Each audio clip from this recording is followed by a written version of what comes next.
Welcome students. আমরা already এর আগে বিভিন্ন অরবিটালস যেখানে ইলেকট্রন থাকে অর্থাৎ এস পি ডি এফ এগুলো সম্পর্কে আমরা ধারণা অর্জন করে ফেলেছি। যে ইলেকট্রনিক কনফিগারেশনে করার সময় আমরা একটা 3 ডাইমেনশনালের ভিডিও মাধ্যমে আমি কিন্তু তোমাদেরকে বিভিন্ন orbitals that is S P D F আমি দেখিয়েছি।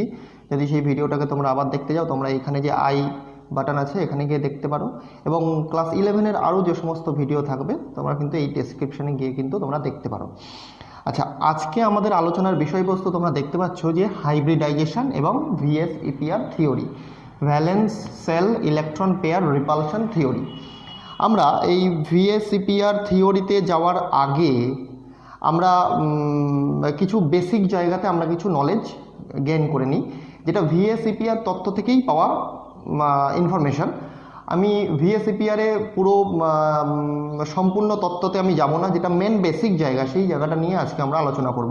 লক্ষ্য করো যে যখন কোনো একটা অ্যাটমিক অরবিটাল থেকে কোনো একটা মলিকিউল তৈরি হয়, তার মানে কি সেটা মলিকুলার অরবিটালে কনভার্ট হয়ে গেল। তাহলে তার জন্য কি যে পিওর অরবিটালগুলো ছিল আমাদের এস পি ডি এফ, এগুলো কিন্তু একে অপরের সাথে সংকর অরবিটাল তৈরি করবে, তবে গিয়ে কিন্তু যৌগ গঠন হবে এবং ফার্দার তার স্ট্রাকচার নিয়ে আমরা জানতে পারবো। লক্ষ্য করো, যদি একটা কেন্দ্রীয় পরমাণু, একটা যৌগের ভেতরে যে কেন্দ্রীয় পরমাণু থাকে তার সাথে যদি দুটো ইলেকট্রন পেয়ার থাকে, ইলেকট্রন পেয়ার কি কি হতে পারে? লোন পেয়ার হতে পারে আর বন্ড পেয়ার হতে পারে, দ্যাট ইজ বন্ধন ইলেকট্রন জোড় হতে পারে আর নিঃসঙ্গ ইলেকট্রন জোড় হতে পারে, যেরকমই হোক না কেন। দুটো থাকলে লিনিয়ার হবে, তার বন্ড অ্যাঙ্গেল 180 ডিগ্রি। তিনটে থাকলে trigonal planar 120 degree bond angle হবে। যদি চারটে থাকে টেট্রাহেড্রাল আর 109 ডিগ্রি 28 মিনিট হবে। তার পাঁচটা থাকলে টিবিপি, তার বন্ড অ্যাঙ্গেল 3 রকমের হতে পারে, 90, 120, 180। অক্টোহেড্রাল হতে পারে আর পেন্টাগোনাল বাইপিরামিডাল হতে পারে, তার বন্ড অ্যাঙ্গেল তোমরা এখানে দেখছো। এবং কিছু স্ট্রাকচারও এখানে দেখানো হয়েছে, AB, AB3, AB5, AB3, AB4, AB5, AB6 type, সব কিন্তু স্ট্রাকচার দেখানো হয়েছে। আমরা এইগুলো স্ট্রাকচারগুলোকে আমরা একটু 3 ডাইমেনশনাল ওয়েতে দেখি এখন যে এটা কিভাবে থাকে। দেখো, এইটা একটা AB2 টাইপের মলিকিউল, এর ক্ষেত্রে বন্ড অ্যাঙ্গেলটা 180 ডিগ্রি। দেখো নেক্সট, দেখো এটা AB3 টাইপের মলিকিউল, যেমন BF3 তোমরা জানো, এর ক্ষেত্রে বন্ড অ্যাঙ্গেলটা কত ডিগ্রি হয়? এর ক্ষেত্রে বন্ড অ্যাঙ্গেলটা 120 ডিগ্রি তোমরা জানো। নেক্সট এটা AB4 টাইপের মলিকিউল, তোমরা জানো চতুস্থলকীয় এক স্ট্রাকচার। দেখো এই বন্ড অ্যাঙ্গেলটা কিন্তু 109 ডিগ্রি 28 মিনিট হয়, যেমন CH4 তোমরা জানো। নেক্সট দেখো এটা AB5 এর এক্সাম্পল PCl5, এর ক্ষেত্রে দু রকমের বন্ড থাকে। এই যে লম্বা যেটা দেখছো সেটা অ্যাক্সিয়াল, আর যেটা এই যে তিনটে সেটা ইকুইটোরিয়াল। এর ক্ষেত্রে বন্ড অ্যাঙ্গেল যেটা লম্বাটা 180 ডিগ্রি আর যেগুলো ইকুইটোরিয়াল আছে 120 ডিগ্রি। দেন আমি আসছি AB5 হলো AB2E এর ক্ষেত্রে বন্ড অ্যাঙ্গেলটা তুমি লক্ষ্য করো, যেমন একটা এক্সাম্পল SO2, এর ক্ষেত্রে কি আছে? একটা লোন পেয়ার আছে, দুটো বন্ড পেয়ার আছে, AB2E। দেন আমি আসছি AB3, যেমন NH3, NF3 তোমরা জানো, এর ক্ষেত্রে NF থেকে একটা লোন পেয়ার থাকে, তিনটে বন্ড পেয়ার থাকে। এর ক্ষেত্রে বন্ড অ্যাঙ্গেল কিন্তু 109 ডিগ্রি 28 মিনিটের থেকে কমে যায়। দেন AB2E2 ক্ষেত্রে তোমরা দেখো, যেমন H2O তোমরা জানো, H2S তোমরা জানো, এর ক্ষেত্রেও কিন্তু বন্ড অ্যাঙ্গেলটা 109 ডিগ্রি 28 মিনিটের থেকে কমে যায়, কারণ লোন পেয়ার বন্ড পেয়ার বিকর্ষণগুলো এখানে কিন্তু ক্রিয়াশীল হয়। দেন আমি আসছি AB3E বললাম, AB2E2 বললাম, AB4E বিকৃত চতুস্থলকীয়, যেটা বলে সিস স্ট্রাকচার, যেমন SF4। এর ক্ষেত্রে কিন্তু বন্ড অ্যাঙ্গেলটা কমে যায়, অর্থাৎ 90 ডিগ্রি 120 ডিগ্রির থেকে কমে যায়। আর AB3E2 কিন্তু টি শেপ, লক্ষ্য করো এক্ষেত্রে লোন পেয়ারটা কিন্তু 120 ডিগ্রি বন্ড অ্যাঙ্গেলে থাকে তোমরা জানো। যেহেতু যত দূরে থাকবে তার বিকর্ষণের মাত্রা তত কম হবে, ওই জন্য 120 ডিগ্রি বন্ড অ্যাঙ্গেলে থাকে, ও 120 ডিগ্রি মানে ইকুইটোরিয়ালে থাকে। দেন AB6 তোমরা জানো, অক্টাহেড্রাল কম্পাউন্ড, এর ক্ষেত্রে বন্ড অ্যাঙ্গেল সবগুলোই 90 ডিগ্রি। অ্যান্ড ফাইনালি AB7 এর ক্ষেত্রে তিনটে বন্ড অ্যাঙ্গেল থাকে 72 ডিগ্রি, 90 ডিগ্রি আর 180 ডিগ্রি। এটা তুমি একটু ভালো করে মনে রাখো, যেমন এক্সাম্পল IF7। তাহলে আমরা সর্বপ্রথম দেখি হাইব্রিডাইজেশন দেখি যে হাইব্রিডাইজেশন কি কি টাইপ হতে পারে। দেখো হতে পারে SP হতে পারে, SP2 হতে পারে, SP3 হতে পারে, SP3D হতে পারে, SP3D2 হতে পারে আর SP3D3 হতে পারে। এতগুলো টাইপের কিন্তু হতে পারে। আরও হতে পারে DSP2 হতে পারে, SP3Dটা DSP3 হতে পারে, SP3D2টা D2sp3 হতে পারে, বাট আমরা এখন এই মুহূর্তে এটা নিয়ে দেখবো। ফার্স্ট আমরা এক্সাম্পল যেটা দেখবো দ্যাট ইজ মিথেন CH4। ভালো করে লক্ষ্য করবে, এর কেন্দ্রীয় পরমাণুকে কার্বনের ইলেকট্রনিক কনফিগারেশন কি 1s2 2s2 2p2। ঠিক আছে, তাহলে ভ্যালেন্স সেল প্রথমে আইডেন্টিফাই করতে হবে, দ্যাট ইজ যোজ্যতা কক্ষ 2s2 2p2। তাহলে 2s2 2p2 কে আমি যদি ছবির মাধ্যমে আঁকি, 2s এ কটা ইলেকট্রন আছে? দুটো। 2p তে কটা ইলেকট্রন আছে তোমাদের? দুটো। এখানে একটা, এখানে একটা। তাহলে দেখো এই অরবিটাল, এই 2s আর এই 2p কিন্তু এনার্জি কিন্তু সেম না। এখানে কতগুলো আনপেয়ার ইলেকট্রন আছে, এখানে আনপেয়ার ইলেকট্রন আছে দুটো। আর সমযোজী বন্ধন তৈরি করতে গেলে সি এর সাথে 4টে এইচ আছে, তার মানে 4টে আমাদের অযুগ্ম ইলেকট্রন বর্তমান। আমরা কি করলাম, এটা যদি ভূমি স্তর হয় অর্থাৎ যদি গ্রাউন্ড স্টেট হয়, আমরা এটাকে কোথায় নিয়ে যাব, এক্সাইটেড স্টেটে নিয়ে যাব। এক্সাইটেড স্টেটে নিয়ে গেলে কি হবে, এই 2s থেকে একটা ইলেকট্রন এই 2p তে কনভার্ট হবে। তাহলে কি দাঁড়ালো ব্যাপারটা, 2s এ থাকলো একটা, এখান থেকে ইলেকট্রন কোথায় চলে গেল, এখান থেকে একটা ছিল এইখানে একটা চলে আসলো। তাহলে এইখান থেকে ইলেকট্রন এরা এক্সাইটেড স্টেটে এইটা চলে গেল। তখন কি হলো, এদের দুজনের ওভারল্যাপ হয়ে গেল। ওভারল্যাপ হলে আমরা পেয়ে গেলাম 4টে সংকর কক্ষক। তাহলে এটা ছিল আলাদা, এটা ছিল আলাদা। তাহলে এস পি, 3টে পি মিলে তৈরি করলো 4টে sp3 সংকর কক্ষক। তখন হয়ে গেল কি, ওদের এনার্জি সবগুলোর সেম, তখন ওদের শক্তি হয়ে গেল সবগুলোর সেম। তাহলে যখন সংকরায়ন হয়ে গেল একটা যৌগ গঠনের সময়, তাহলে তার হাইব্রিড অরবিটালগুলোর কিন্তু এনার্জি কি হয়ে গেল, সবগুলোর সেম হয়ে গেল। তাহলে কার্বনের সাথে যখন 4টে হাইড্রোজেন তুমি ওভারল্যাপ করছো, তাহলে এখানে একটা, এখানে একটা করে তুমি 4টে ইলেকট্রন আছে। আর এবার তুমি হাইড্রোজেনকে যখন দিচ্ছ, তখন একটা করে হাইড্রোজেন তুমি এখানে দিয়ে দিলে। তাহলে এই ক্ষেত্রে যৌগটা যেটা তৈরি হলো সেটা আমরা কি পেলাম, দিস ইজ আওয়ার CH4, এবং তার হাইব্রিডাইজেশন, ওভারঅল হাইব্রিডাইজেশন কি দাঁড়ালো, sp3। এইভাবে কিন্তু তুমি মিথেনের স্ট্রাকচারটা, ইথেনের প্রত্যেকটা স্ট্রাকচার তুমি দেখতে হবে। দেখো এইখানে আমি দেখাই, যদি একটা এস এর সাথে 3টে পি থাকে, মানে এস এর সাথে পি তো ওভারল্যাপ করছে, তাহলে এস এর সাথে যখন 3টে পি আসলো, তখন কি দাঁড়ালো সংকরণ, sp3 সংকরায়িত হলো। একটা এস এর একটা অযুগ্ম ইলেকট্রন থাকবে, পিতে 3টে থাকবে, তারা যখন একসাথে যখন হয়ে যাবে, তখন কি 4টে সংকর কক্ষক তৈরি হলো sp3, 4টেরই হাইব্রিডাইজেশন sp3 এবং 4টেরই তখন কিন্তু এনার্জি হয়ে গেল সেম। যখন তুমি দেখছো যে যখন এস এর সাথে px আর py অরবিটালটা যাচ্ছে, দ্যাট ইজ sp2 সংকরায়িত হলো, তাহলে একটা pz যেটা পড়ে থাকলো সেটা কিন্তু আনহাইব্রিডাইজড, সেটা কিন্তু অসংকরায়িত। আর সংকরায়িত হয়ে গেছে তিনটে sp2 সংকর কক্ষক তৈরি হলো। তাহলে এই ক্ষেত্রে তোমরা ইথিনের স্ট্রাকচার তৈরি করতে পারবে, আমি দেখাচ্ছি একটু বাদে। অ্যান্ড ফাইনালি যখন এস এর সাথে একটা পি যাবে, দ্যাট ইজ সংকরায়ন হয়ে যাবে sp, এবং বাকি py pz কিন্তু আনহাইব্রিডাইজ বা অসংকরায়িত পড়ে থাকবে। তাহলে এই 3টে টাইপ আগে ভালো করে বুঝে নাও, তারপরে আমরা মেন জায়গাতে আসছি। সাপোজ আমি এক্সাম্পলে আসছি এখন ethane, CH3 single bond CH3, CH3 single bond CH3। তোমরা যদি দেখো যে কিভাবে থাকে, লক্ষ্য করো এখানে, this is our ethane CH3 single bond CH3, তাই না, সবগুলোতে এইচ আছে। কার্বনের এই কার্বন যখন সিঙ্গেল বন্ডে থাকবে, তার সংকরায়ন কি দাঁড়াবে, তার সংকরায়ন থাকে sp3। এই সিঙ্গেল বন্ড থাকলে তার সংকরায়ন কি আছে, sp3। কার্বন এই কার্বনের সাথে কিভাবে থাকে লক্ষ্য করো, এই কার্বন তাদের মাঝখানে এইটা একটা sp3 হাইব্রিড অরবিটাল, এটা একটা sp3 হাইব্রিড অরবিটাল, ঠিক আছে। কটা করে হাইড্রোজেন আছে, 3টে করে হাইড্রোজেন আছে, 3টে করে হাইড্রোজেন তুমি দিয়ে দিলে। তাহলে প্রত্যেকটা কার্বনের কি অরবিটাল এগুলো, এখন আর কিন্তু কার্বন যখন যৌগ গঠন করে ফেলেছে, তখন কিন্তু প্রত্যেকটা অরবিটাল কি হয়ে গেছে ইথেনের ক্ষেত্রে sp3। তাহলে এই প্রত্যেকটা hybrid orbital sp3 hybrid orbital, এটাও sp3, প্রত্যেকটা sp3। এবার এর সাথে কার বন্ড তৈরি হয়েছে, হাইড্রোজেনের বন্ড তৈরি হয়েছে, এর সাথে কার বন্ড তৈরি হয়েছে, হাইড্রোজেনের কোন অরবিটালের 1s, হাইড্রোজেনের 1s, এইভাবে কিন্তু ইথেনটা তৈরি হচ্ছে, ঠিক আছে। তাহলে তোমরা এখানে ছবিতে দেখতে পাচ্ছ বোর্ডে, প্রথমে এখন তোমরা এখানে দেখো কার্বনের সাথে যখন ইথেন তৈরি হয়েছে, কার্বনের সাথে কার্বন বন্ড আছে sp3, আর প্রত্যেকটা হাইড্রোজেনের সাথে 1s ও কিন্তু ওভারল্যাপ করে একটা, এগুলো সব সিগমা বন্ড তৈরি করেছে। এগুলো সব কি বন্ড, এগুলো সব এক একটা সিগমা বন্ড, ঠিক আছে। তাহলে টোটাল কতগুলো সিগমা বন্ড আছে এখানে, টোটাল 7টা সিগমা বন্ড হয়ে গেল। তোমরা এখানেও ছবিতে দেখতে পাচ্ছ।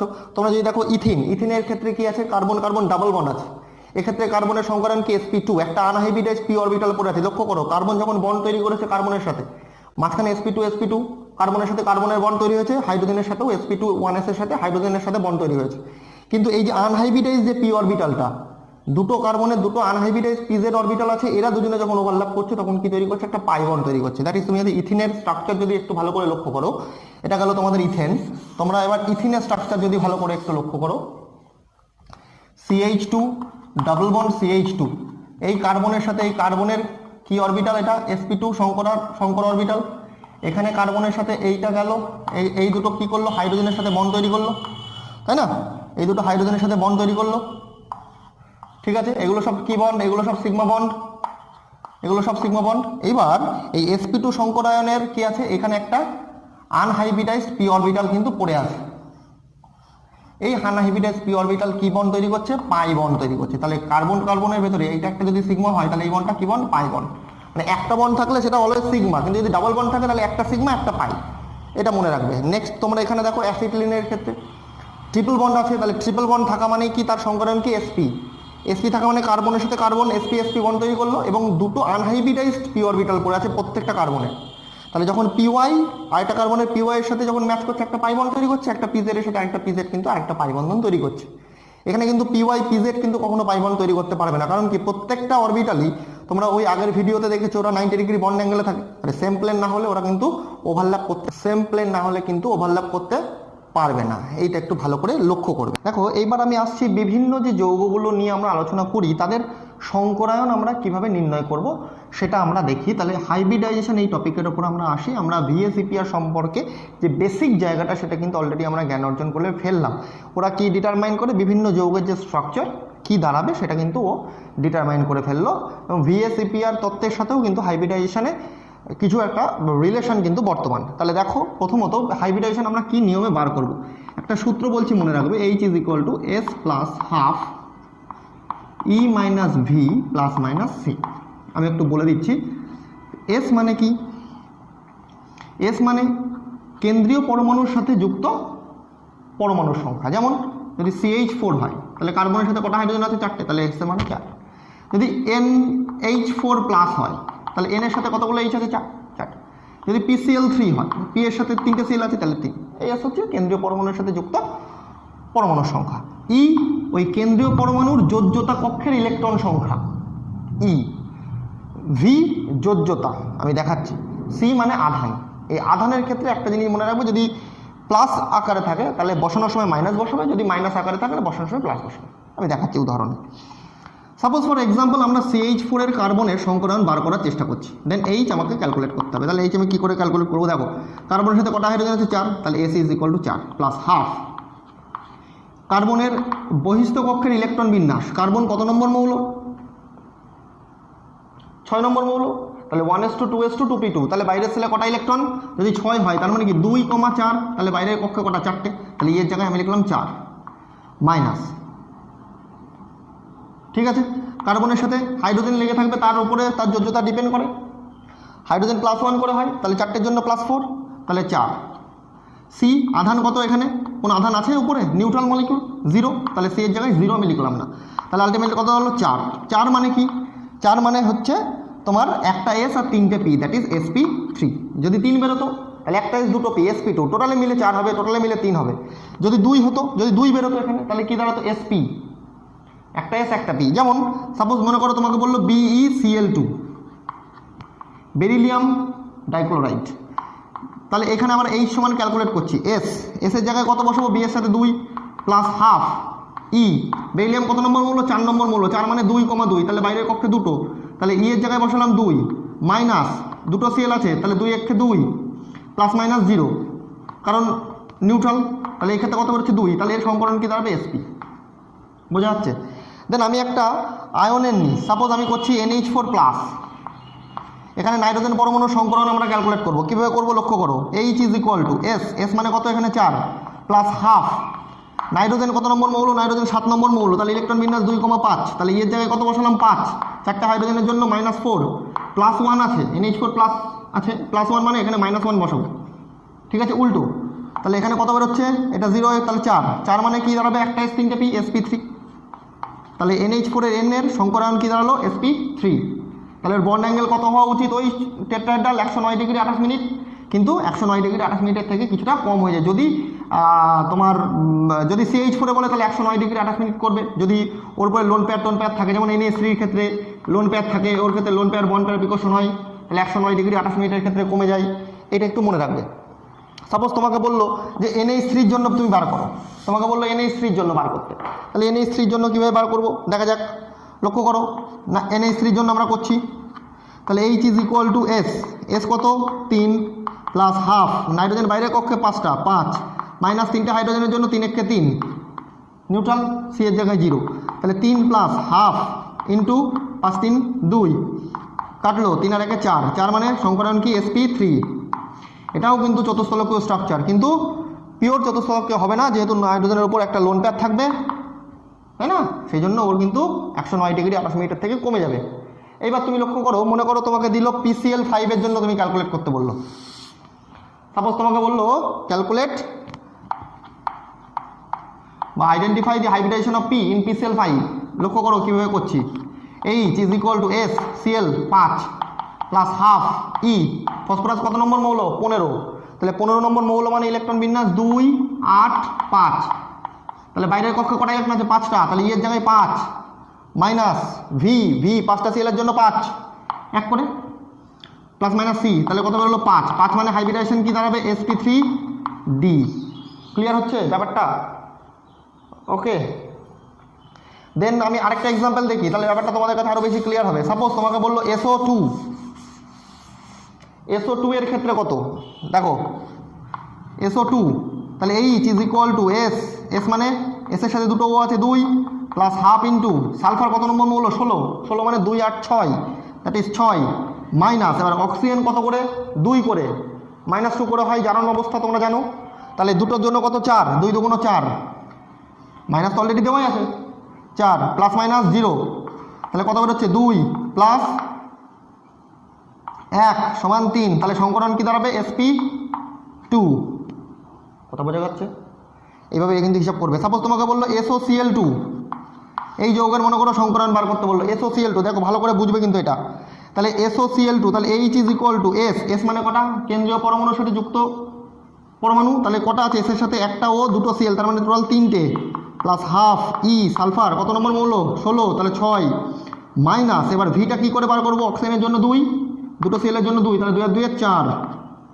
ক্লিয়ার? আর নিউট্রাল মলিকুল লিখলাম না, তাহলে 3 plus half into 2, that is 4, তাহলে কত বেরোলো? sp3। বোঝা গেল? এগুলো কিন্তু তোমরা একটু ভালো করে করবে। আমি তোমাদেরকে একটা হোমওয়ার্ক দিচ্ছি, তোমরা এইটা করে আমাকে দেখাবে অবশ্যই। আচ্ছা, একটা অ্যানায়নের জন্য একটা দেখিয়ে দিই, যেমন CO3 2- দেখে নাও। তাহলে H is equal to 3 plus half, কার্বনের বাইরে কক্ষে কটা? 4টে, মাইনাস 3 2 6টা, 2 আছে মাইনাস হিসেবে, তার মানে 2 লিখবো প্লাস, তাহলে কত বেরোচ্ছে? 3, তাহলে 2 6 কেটে গেল, তাহলে 3 মানে sp2। এইভাবে হিসাব করবে, ক্যাটায়ন হোক অ্যানায়ন হোক নিউট্রাল হোক যাই দিক না কেন, এইভাবে করবে। আচ্ছা, তোমরা আমি কতগুলো যৌগ এবং ক্যাটায়ন এবং অ্যানায়ন দিচ্ছি, তোমরা তাদের কেন্দ্রীয় পরমাণু সংকরায়ন বার করে আমাকে সাবমিট করবে। CH4 NO3 minus, NO2 NH4 plus, BCl2 CO3 2 minus, CCl4 COCl2 CHCl3, ঠিক আছে, SO2 SO3 2 minus, SO4 2 minus, PCl5 PCl4 plus, PCl6 minus, NF3, ঠিক আছে।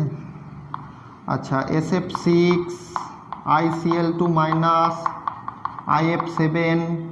আরেকটা দিচ্ছি যেটা তোমরা একটু ভালো করে করে আমাকে জমা করবে, সেটা হচ্ছে I3 মাইনাস। তোমরা দেখবে চেষ্টা করে যে এইটা ভালোভাবে পারো কি না। এইটাও যদি করতে পারো তাহলে জানবো হ্যাঁ তোমরা খুব ভালোভাবে শিখেছো। আর এইগুলো যদি একটু চেষ্টা করো তাহলে কিন্তু ইজিলি তোমরা করতে পারবে। কীভাবে করতে হয় আমি দেখালাম একটু আগে। কোনো প্রশ্ন থাকলে আমাকে অবশ্যই জিজ্ঞাসা করতে পারো।